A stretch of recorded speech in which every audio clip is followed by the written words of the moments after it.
Thank you so much for coming to our session on UK immigration policy and the hostile environment. We're so pleased to see so many of you here today on what promises to be quite an emotional and upsetting day for many of us. So we are all too happy to see so many people here as a tonic against certain measures that are in place and will continue to be in place, and to feel some warmth and solidarity between us and everyone that we're striving to help today. So my name is Tess Berry-Hart. I'm a founder member of Calais Action. I've been a volunteer since 2015, and my first Solidarity Social, when I knew nothing about volunteering or indeed much behind the issues, was in this very place at the Albany 5 years ago.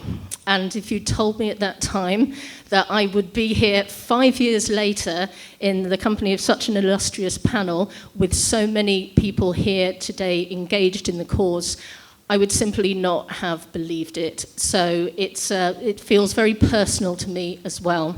And I'd like to say welcome to all of you for being here today. Before we start, I'm just going to take a quick audience check.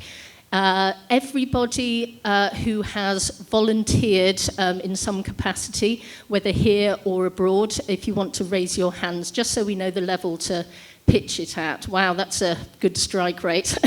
Thank you. And how many of you have been involved in campaigning or other kind of measures, whether against parts of the hostile environment or refugee and asylum policy? Thank you. Brilliant.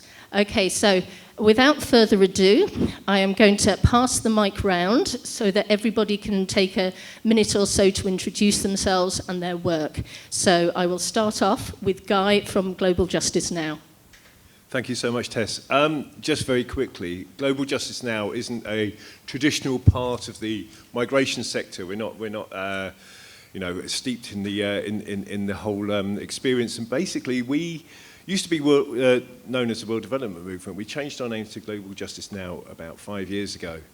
And we decided that we couldn't really purport to be talking about justice and global justice unless we were paying attention to what was happening at our borders, at our airports, on our shores, in the backs of lorries, and thanks to the hostile environment in everyday life. So basically what we do is we try and put forward an overarching narrative about free movement. Our starting point, I suppose, is the fact that we think that every immigration control is racist, and the natural conclusion of this argument is that there should be no borders, there should be free movement for all across the planet. So we push forward this idea. We've got a major report coming out on free movement very soon, and we also get involved in the day-to-day struggles against the hostile environment.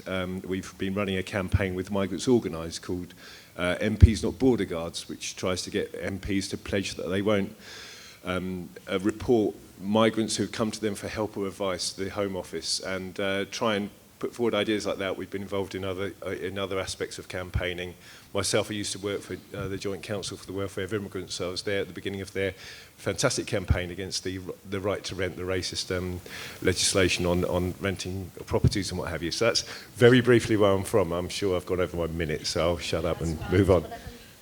Hi. So my name is Bridget Chapman and I work for Kent Refugee Action Network. We are a charity based, obviously, in Kent. We've been going for 16 years, and we exist to support young people who've arrived as unaccompanied asylum-seeking children. Obviously, quite a lot of young people are arriving as unaccompanied asylum-seeking children into Kent, and Kent is usually responsible for them. It gets quite complicated with the National Transfer Scheme, but normally those young people stay in Kent because there aren't enough foster placements for all of them. If you're a 16 or 17-year-old boy, what usually happens is that you get put into what they call independent living, which means that a few of you are put into a quite low-quality house or flat together. There is no adult in the house, and you're pretty much left to get on with it. Now, as you can imagine, if you leave 4 16-year-olds from any background, any country together in a house, there might be some issues. Actually, I'm amazed at how well the young people I work for manage, but there are lots of things that we do to support them to be happy and healthy in those houses, and to support them into statutory education, because that's where they need to be. So we work in 3 main ways. The first is we have an education project where we do a lot of life skills and we learn and develop our English skills. We have a mentoring scheme where we team people in the community up with young people that we work with, and that's extremely successful. And we have an advocacy and drop-in service so that young people with specific issues can drop in any time, and we will do everything we can to support them with that. So that's my background. Thank you. Thank you. Hi, everyone. My name is Maya Goodfellow. Thank you so much for coming here today. I'm really, really honoured to be here. And I really appreciate all the work that's gone into putting on an event like this. I think a lot of unpaid labour produces events like this. So I think it's worth noting that before we get started. So I am an academic. I finished my PhD at SOAS last year. I still work at SOAS, but I primarily work on issues around race and immigration. And I've written a book that is called Hostile Environment: How Immigrants Became Scapegoats.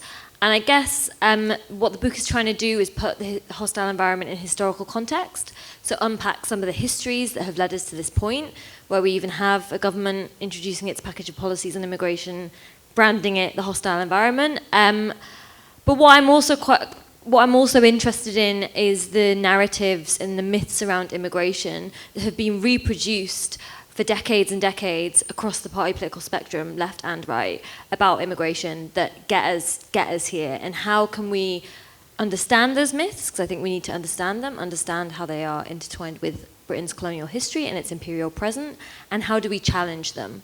How do we challenge them in our political discourse, but also in our communities and across the country? So yeah, I'm really looking forward to having a discussion about how we go about doing that.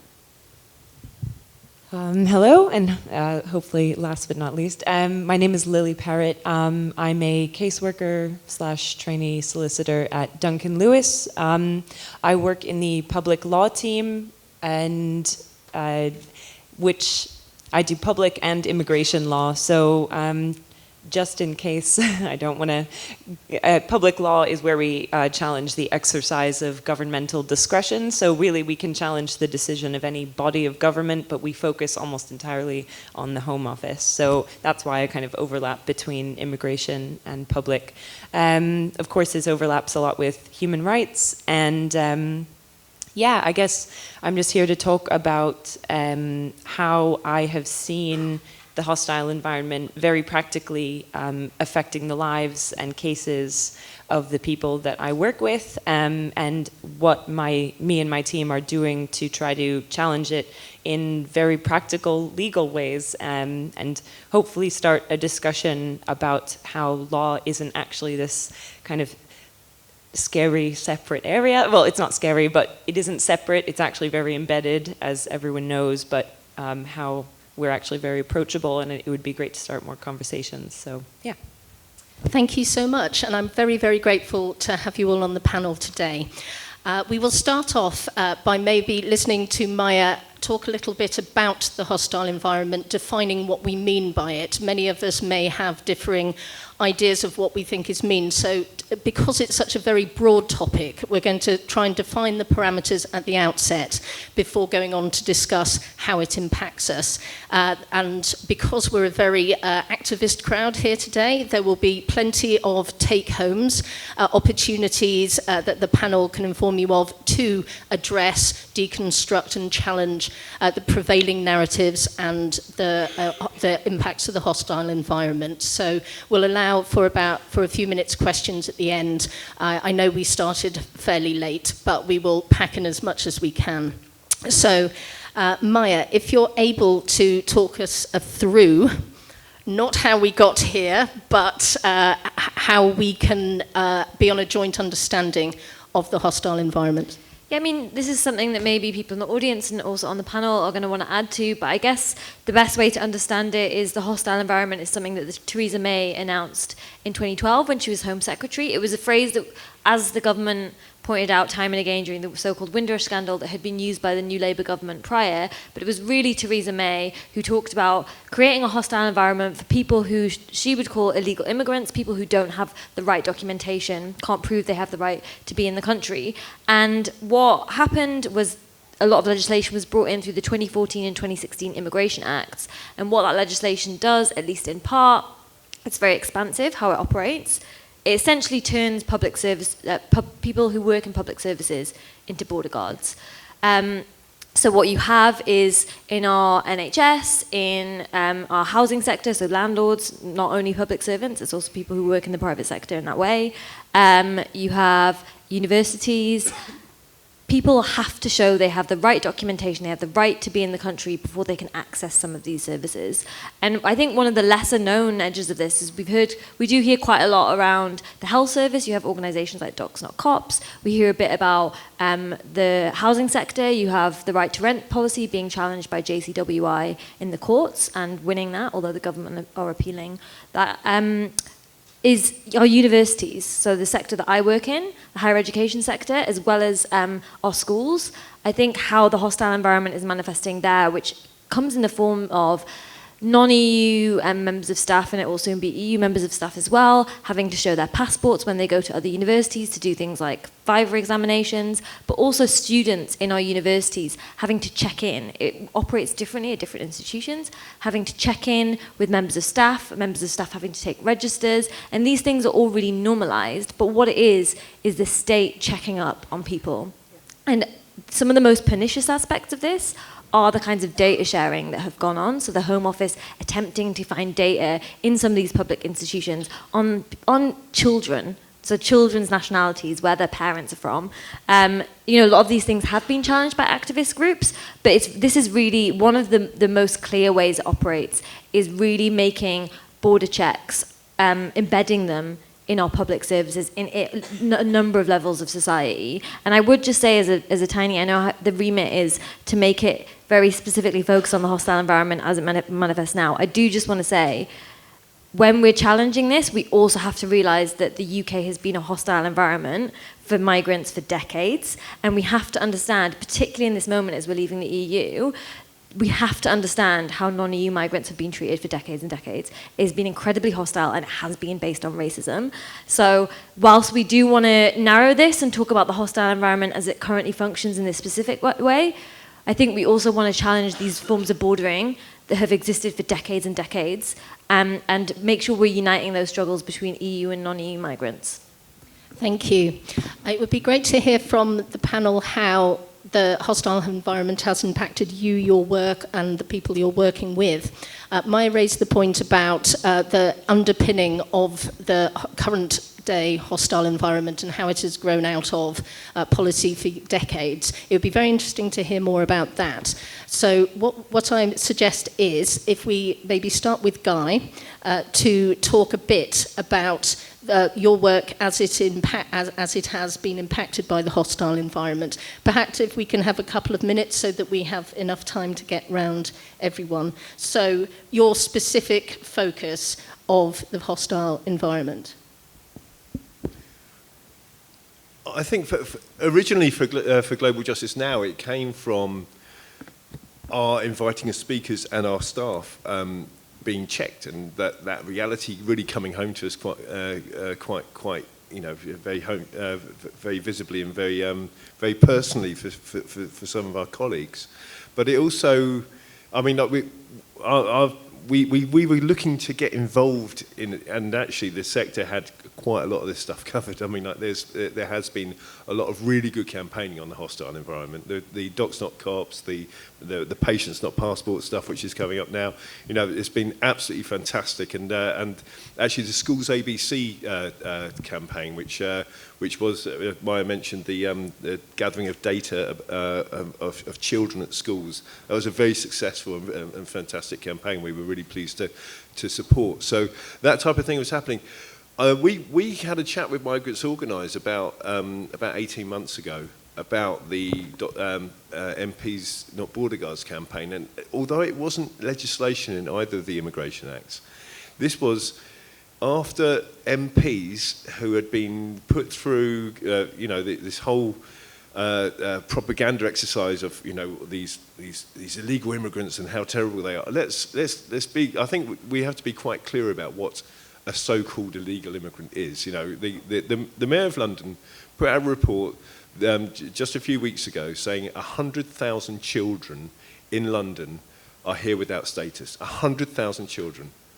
Many of them are actually born here, and I was working with one lad who was from Nigeria. He came across when he was 1 year old. His dad had come across as a refugee before he was born. His mum waited to give birth and then travelled across with him. And he had lived his life in Bermondsey. And when you asked his nationality, he said South London. That was his national. As far as he rarely went to North London. And I don't think he ever left London. He got in trouble with the law. He got and basically at the end of the story, he was going to get deported to his nation of birth. He'd never been to Nigeria since he was 1 month old. That's the type of people we're talking about here. It's not about people coming here illegally. And there's so many people who have had a real hard deal in their lives from the Home Office who are then doubled down on by the Home Office in order to get rid of them. And that's the type of people we're talking about a lot of the time here. So, I'll leave it there because I could talk for hours. No, I thought that was a very interesting point you raised. And Maya, you talked earlier about the legislation that brought us here, and these kind of cases where people are born here yet and have no natural rights to exist as a citizen here. Would you like to just talk us through that, how that came to pass, and then before we talk to Lily and Bridget about their cases? Yeah, I mean, it's quite complicated. It's something that I document in the book is the legislation that was introduced from the 1960s onwards was really about making it more difficult for people of colour to come to Britain. So I think what's lost in a lot of the debate, and it was kind of apparent when the Windrush scandal was on the front pages of our newspapers, is that most people who came to the UK in the 50s and 60s came as citizens.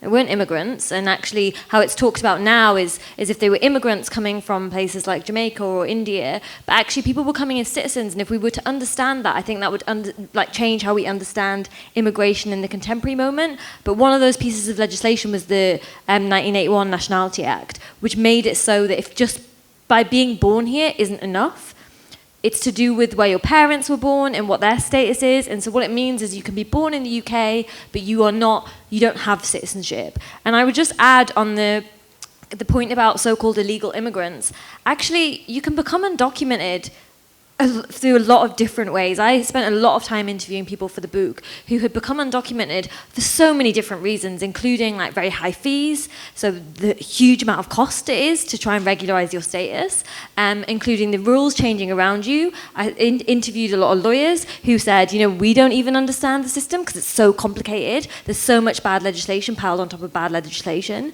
And also, we also are living in a country where the visa system is designed as such that for some people, you can come here, you're only allowed to stay for a particular amount of time because you're seen to contribute in the right way economically, and then you're expected to leave after, say, a year, right? That was one of the visas that was introduced under New Labour.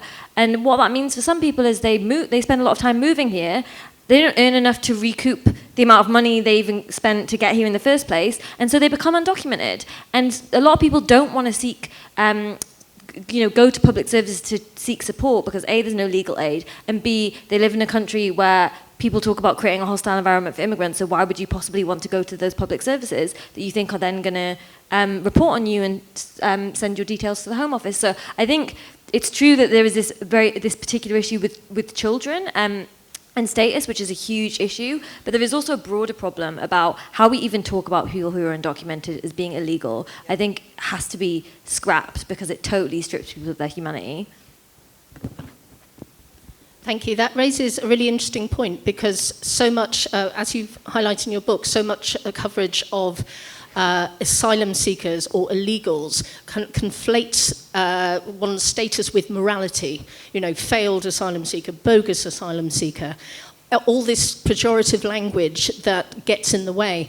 And it's you lay this out very interestingly in your book, that you have the systems of the reduction of rights from Commonwealth citizens entering the UK and being born here, juxtaposed against the rights movement that the EU has conferred up until this year. So this creates a system that's intrinsically racist. So I wondered if you would just, while we're on the topic, like to talk for a couple of minutes about that.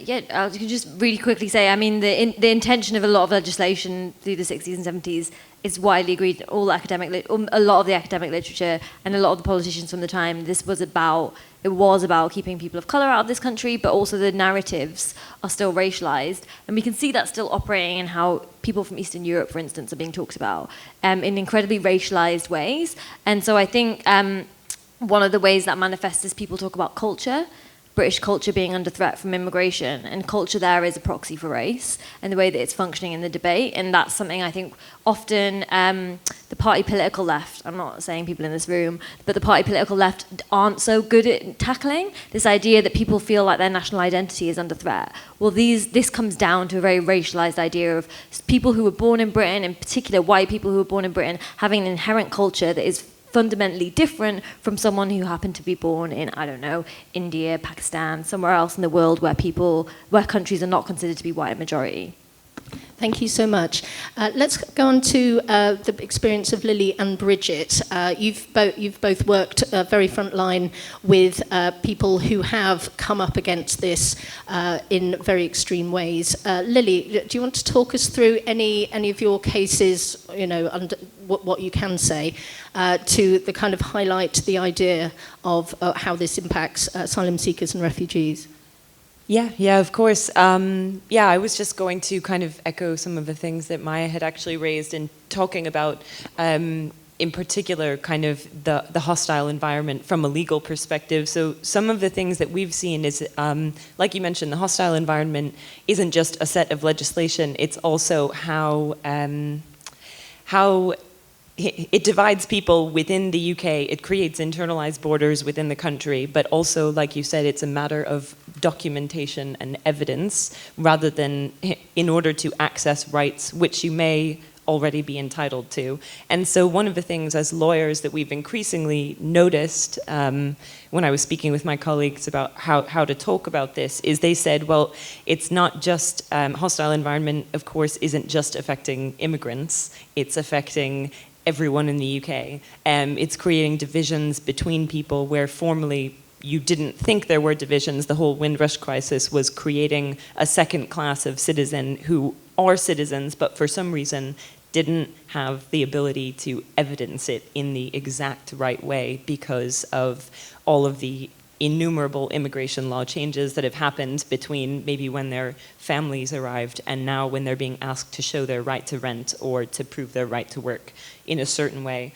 And from a legal perspective, just casting forward, that's something that we're quite nervous about in relation to Brexit and EU immigration, and hoping that some lessons have been learned from the Windrush crisis, though it doesn't seem like a lot of them have been taken on board. But I just wanted to raise kind of 3 points and maybe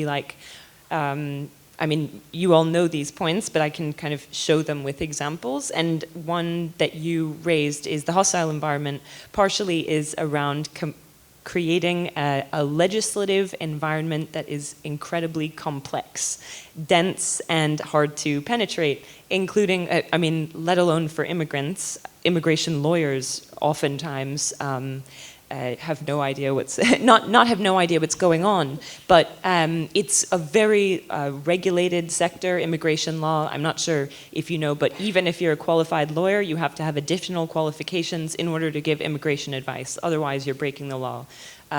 We oftentimes see cases of people who've been given very bad immigration advice in the past, and we have to work extra hard to rectify the errors of the previous immigration lawyer.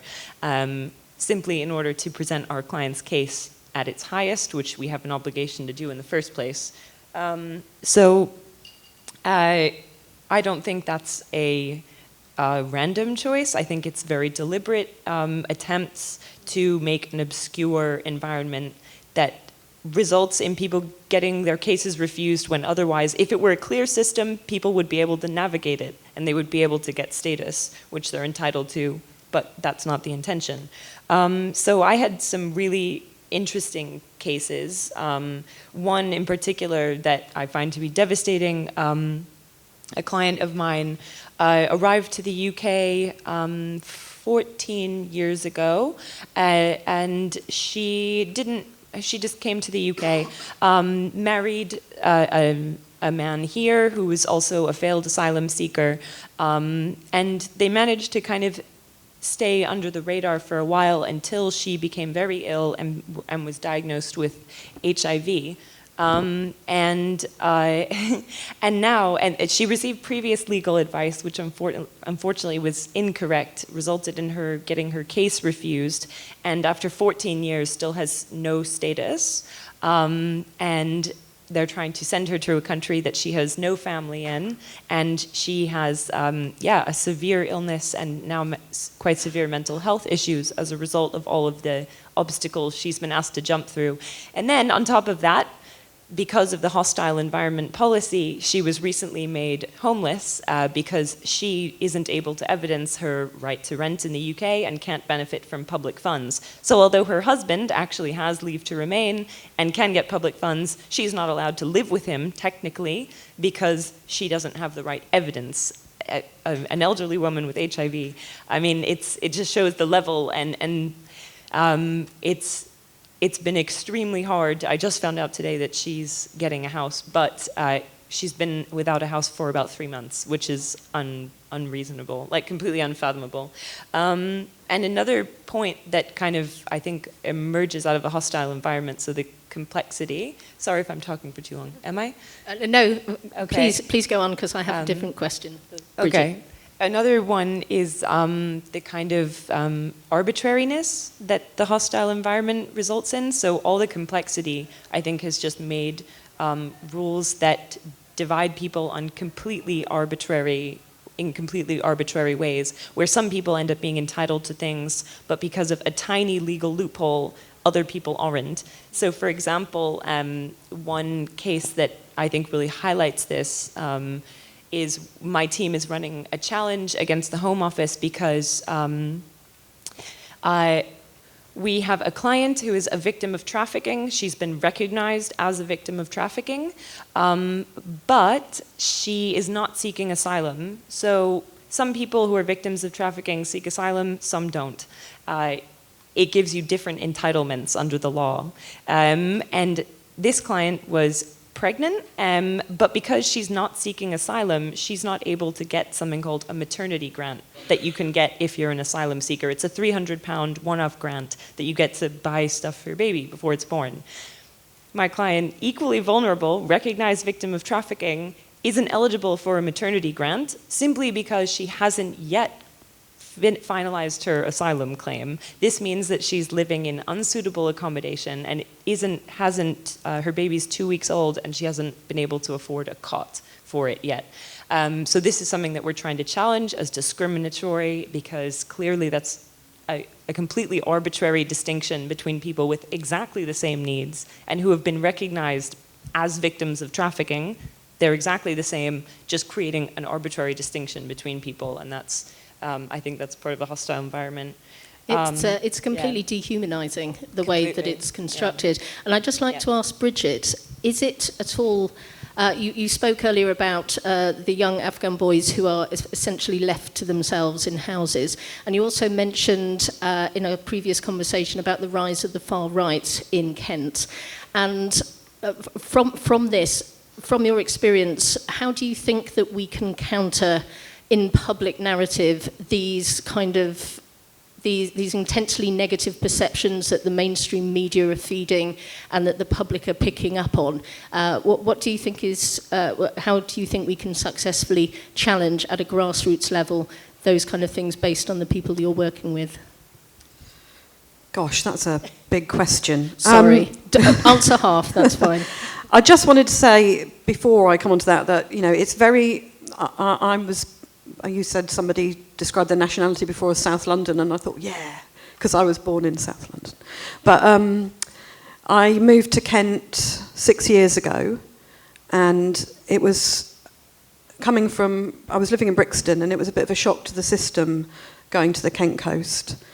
And the thing that shocked me the most was how people felt very able to express incredibly racist ideas.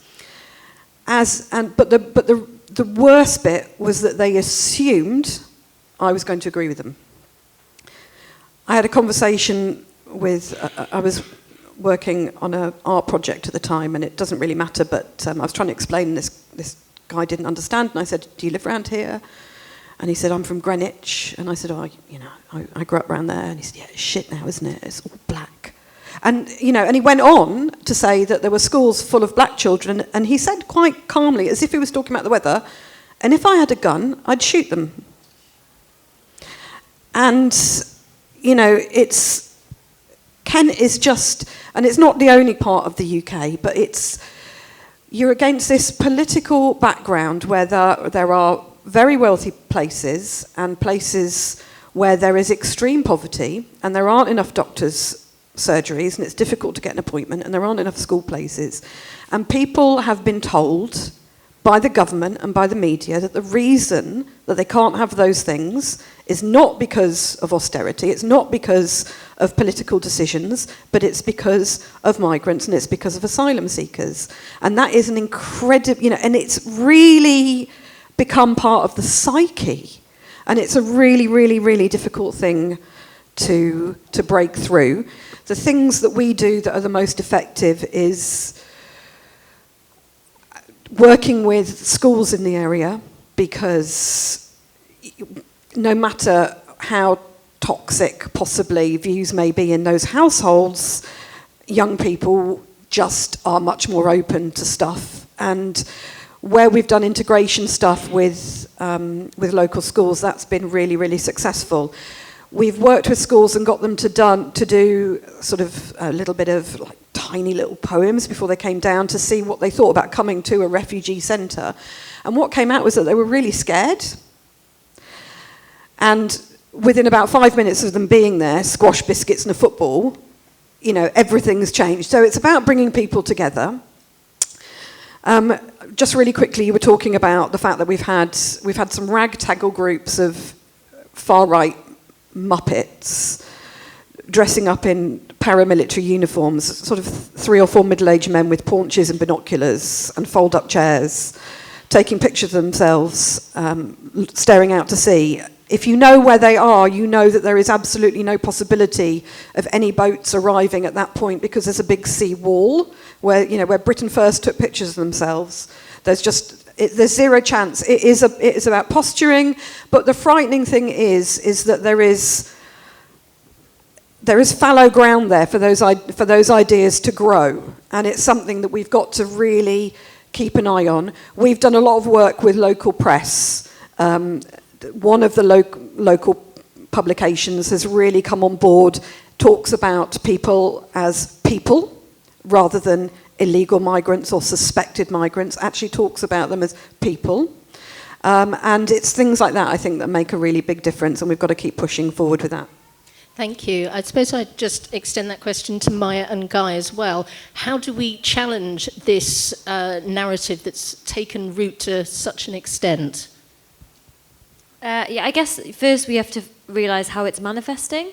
So there's different ways that this presents itself, right? So we need to understand that the ways that it is. One way that it comes about is through this conversation around economics. So this idea that people are coming into the country both to take jobs and to take benefits. It's like there's a contradiction there, but it's right at the heart of how people are understanding immigration. And I think one of the things within that debate is we do need to realise that it's true that these views are really widespread, but this narrative that we hear in our political discourse about it being the white working class is there are lots of middle class and upper class people who also believe this and also reproduce and perpetuate these anti-immigration ideas. And one of the things that Omar Khan from the Runnymede Trust often says is when we talk about racism, we often talk about the working classes as if the working classes are wholly racist, right? Ignoring that the working class is multiracial often in those discussions. But the people who are not giving people job interviews because their name doesn't sound English are not working class people, it's middle class people. And so we have to understand that racism has always been an elite project. So this idea that it's only produced from below, I think is inaccurate. And I think to challenge that, we should go beyond this idea that immigrants contribute. We hear that narrative a lot, and I think it's necessary to rebut a lot of the claims that are made about immigration. And I interviewed loads of people who were really angry, saying, you know, my reality does not reflect this narrative where I come and just claim from the state. Like, I'm working 3 jobs just to get by, and I'm working in public services, so I'm doing all these things. So there's a necessity to rebut those myths because they're deeply entrenched and they're not true. But we have to move beyond it, because I imagine a lot of people in this room don't want to talk about people who were born in Britain as contributors. Like, how much do you contribute to the economy? Oh, right, okay, well then you're worth something. Like, why do we want to talk about people who just so happen to live in it, like be born in a different country but have moved here in just these terms? So that's the one way it kind of presents itself as in economics, like there's not enough space, blah, blah, blah. We know that not to be true. We have to really challenge those ideas. But I think the other one, which I mentioned before, is this idea of culture. Migration being a threat to culture, and I think often the left doesn't have as much of a good response for that. And one of the things to say is, what do we mean when we're talking about culture? It's like this old Stuart Hall quote, what does anyone know about people in England except they can't get through the day without a cup of tea? How many tea plantations exist in England? Like, British history is intertwined with other histories, right, with the history of empire. But the one thing that the right say that has been normalized in our political discourse is that people dislike immigration on cultural grounds because there is too much immigration and it's a natural reaction. So what they say is, when anti-immigration racism rises, the way to deal with that is to reduce immigration, because it's people's natural response to too much difference, too much change that produces the racism. But it's not. It's anti-immigration views that produce the racism.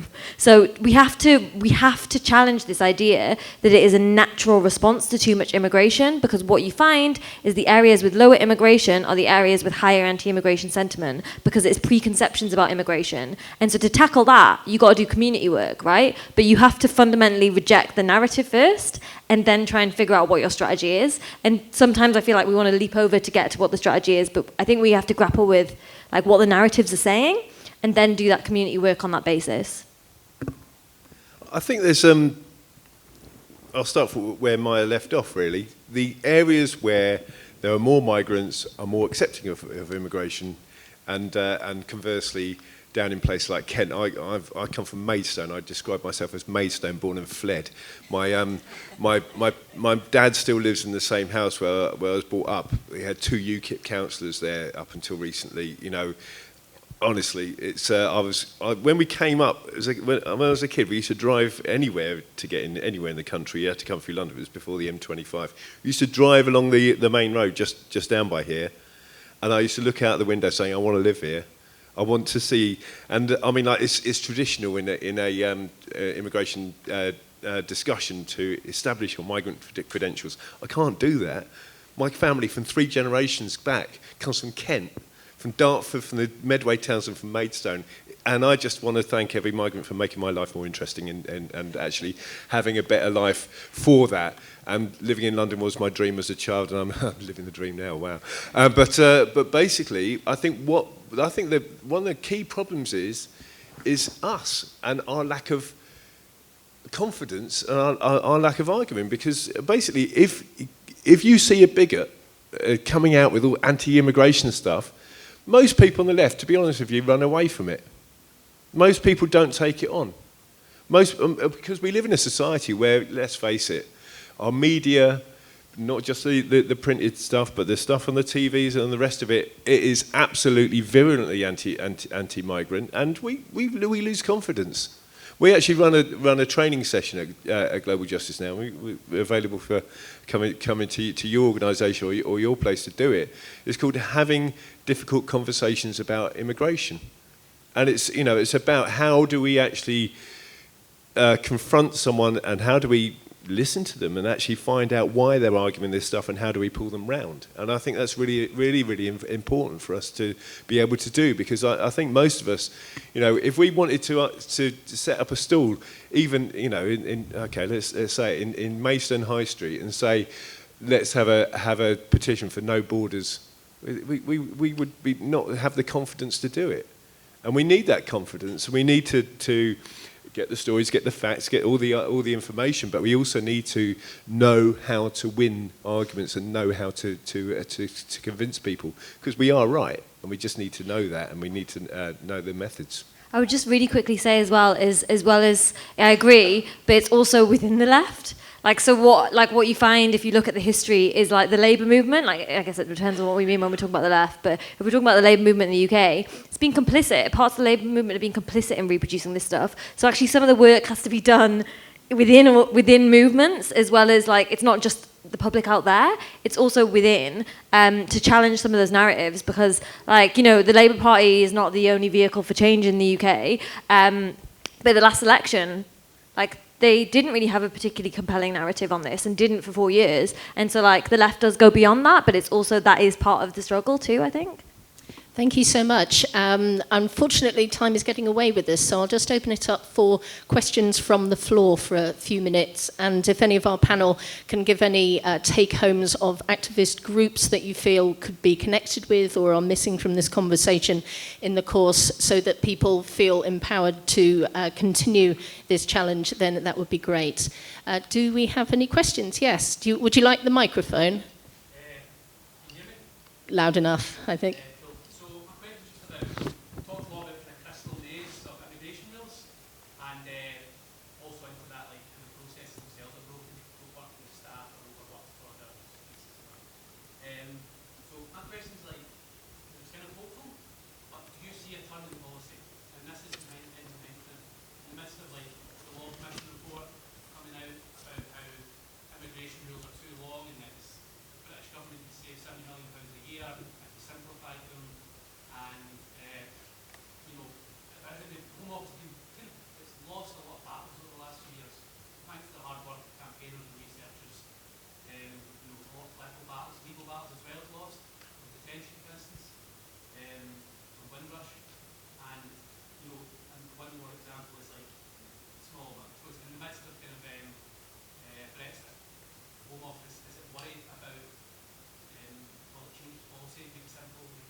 So the question is, sorry, so just to summarise the question, it's the impact of Brexit on the environment going forwards. Would anyone like to attempt a brief summary? I feel like Lily. I feel like I need the first part to be repeated again of that question, because I mean, my initial thought on Brexit is actually one of the things that the Conservative Party have announced previously, and one thing they wish to do, and that is to get rid of the Human Rights Act and replace it with a Bill of Rights, which will get down to citizenship, which will be a mirror of what's happening in India at the moment with prioritising citizens over humans and what have you, and that is extremely worrying. So the thing is, Brexit is almost like a blank slate for the government to build things on, and I think they've got some particularly pernicious plans here and a large majority in order to get them through. So it's extremely worrying on that front. As per European citizens and migrants, I'd leave it for others to answer. You'd like? I guess in terms of law going forward, maybe, and legislative change, I mean, I guess it partially depends on individual perspectives. I think there's been a lot of inquiries, there's been a lot of governmental recommendations that have come out over the years saying time and time again that the Home Office, that the legislation and its implementation isn't effective and isn't necessarily achieving the outcome that people think it's supposed to, and it so far doesn't seem to have had a lot of effect. And that's not to say that it hasn't at all. I think that some, the building pressure, as you mentioned, around immigration detention, for example, showing that sustained pressure from every angle, eventually, hopefully, will make the Home Office crack. Our team does so much work around immigration detention and the Brooke House inquiry, and we're really hopeful that going forward, finally, but that is after years and years and years of cumulative challenge from every direction. Around the immigration rules, that would be, yeah, that report was very hopeful. It's possible, but it doesn't mean that what they'll come up with is better than what we have. I don't know, it's sort of a wait and see, I guess. Often we see policies being reinterpreted and there's always problems with them, and so we keep challenging, and it's incremental, but things can get better slowly. Thank you. Sorry, lights. Yes, lady in the green top. There are organisations that are changing the narrative, and I prefer to stand up to racism. They've got a school here. I remember in Derbyshire, and there is room for hope, I think, in that we have a regular school at the college, and the majority of young people support stand up to racism there. And we always have schools at all the local music festivals, and we're we have loads of young people coming to us. And I would really stress that if we're going to change the narrative and get people confident to challenge racism and bigots, then one of the big things that we need to do is to come out on the 21st of March, which is United Nations Anti-Racism Day, and there's a national demonstration for that. So I encourage you. 21st of March, the Anti-Racism Day. Sorry, can you just repeat? United Nations Anti-Racism Day. So 21st of March. Thank you very much. Thank you. I think we got time for one more question if there are any, or any wrap-up thoughts from the panel.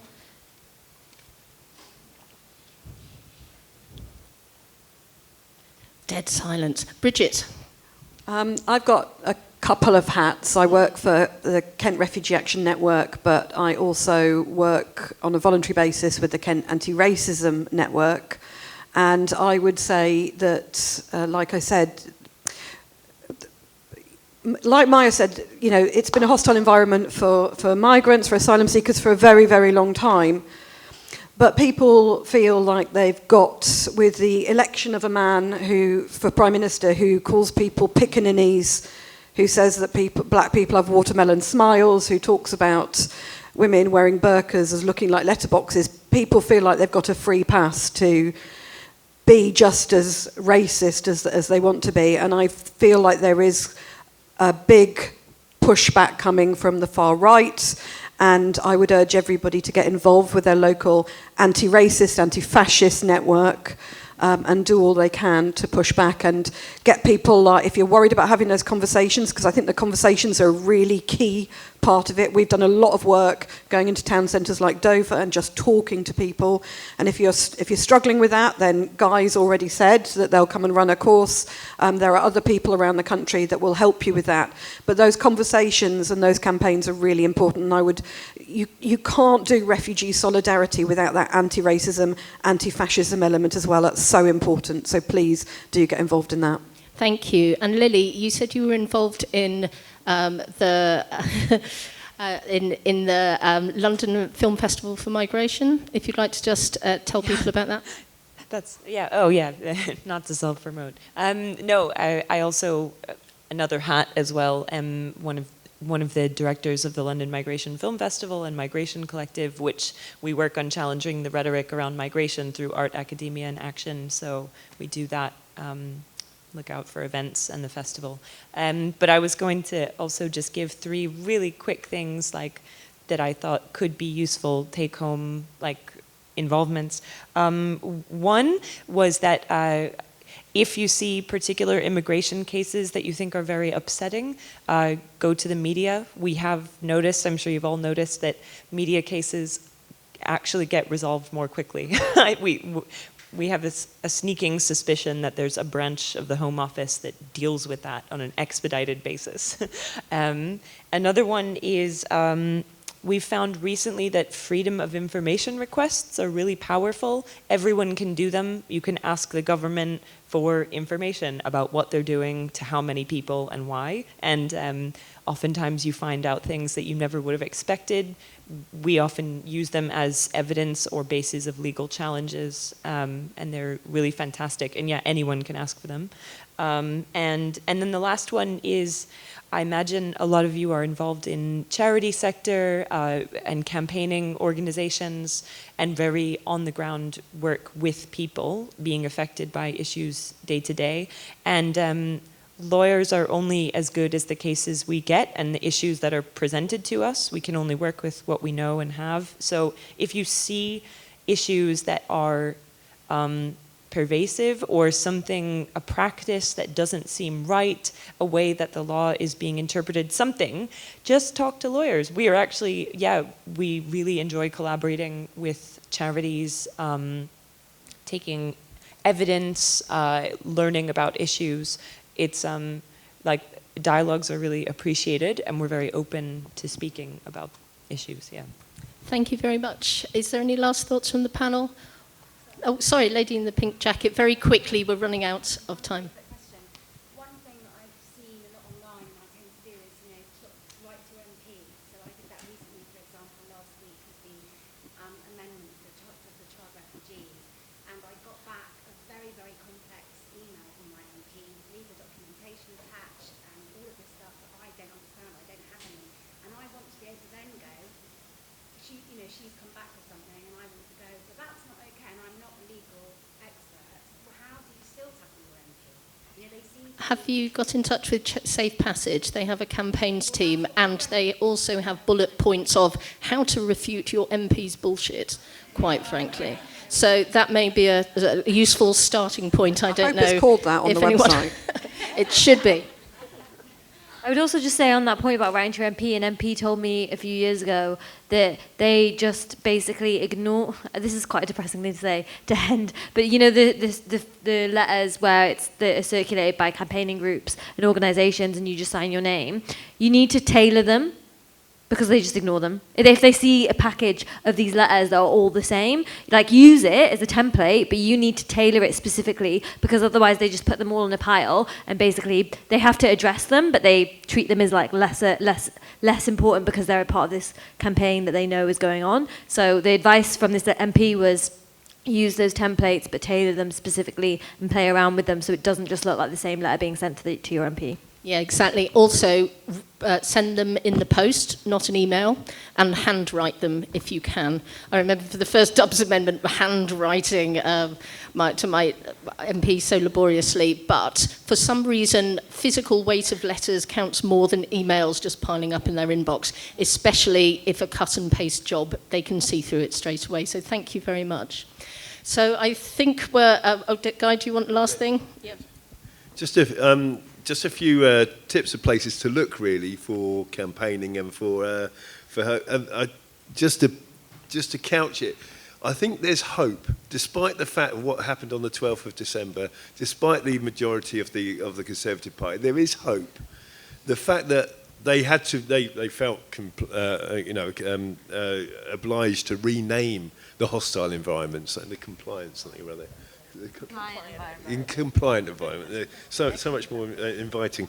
But the fact that they did that it shows you that they do feel the campaign. They do feel the anger at them. So I'm going to quickly go through a few places you might want to look.